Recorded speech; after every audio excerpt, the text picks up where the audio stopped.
Is Kanye West inconsistent? You ain't got the answer, Sway! Hey, good morning, Kanye. Shut the f up. No, I can't say that. It was a Jewish doctor. Everybody wants to know what I would do if I didn't win. I guess we'll never know. To say that Kanye West has an erratic personality would be a massive understatement. From saying George Bush doesn't care about black people to then saying slavery for 400 years.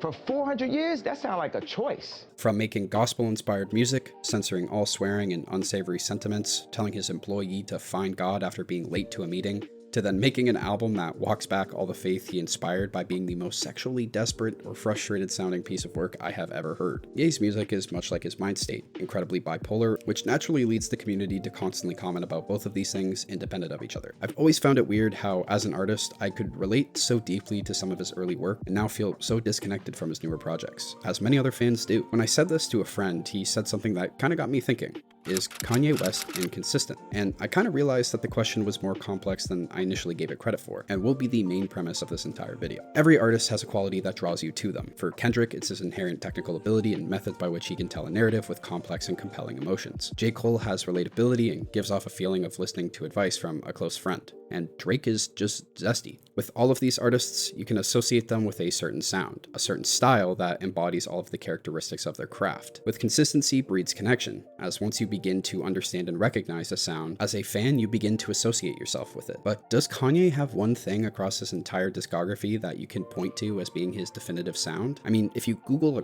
Kanye West type beat, it's just as liable to be a generic hip-hop beat or something that sounds demonic as fuck, rather than something that Ye would actually rap over. I would say Mr. Morale shares elements of Good Kid, Mad City, but does Vultures or Donda share elements of College Dropout? I mean, it's almost as if they're made by two different people, and fans are often divided due to this split in creation. College Dropout and Late Registration would be the two albums that sound the most sonically similar on Kanye's discography, and are also, funnily enough, my two favorite projects from him. He'd pull a sample, add some jazzy instrumentals, and talk about Jesus walking, and boom, instant classic. But those two albums were practically made at the same time since Ye was waiting for Rockefeller to let him release them, hence their shared sound isn't necessarily purposeful, it's just that some songs didn't make it onto College Dropout and got shelved for Late Registration. You get to Graduation though, and the whole game changed. Everything sounds more electronic, and the lyrics are 10 times more catchy to coincide with a more pop style of rap. However, that more upbeat feel immediately gets tossed out when 808s drops a year later. I mean, it's only a year difference, and yet this project sounds so vastly different. You could keep doing this as you move through Ye's discography. I mean, you can put Ye or Kids See Ghosts next to Jesus is King, and you can immediately see how everything from subject matter to beat selection flips on its head. It's genuinely so frustrating to try and have a conversation about which Ye album is his best, because you could pick any one of them and have a completely different subset of deciding factors behind your decision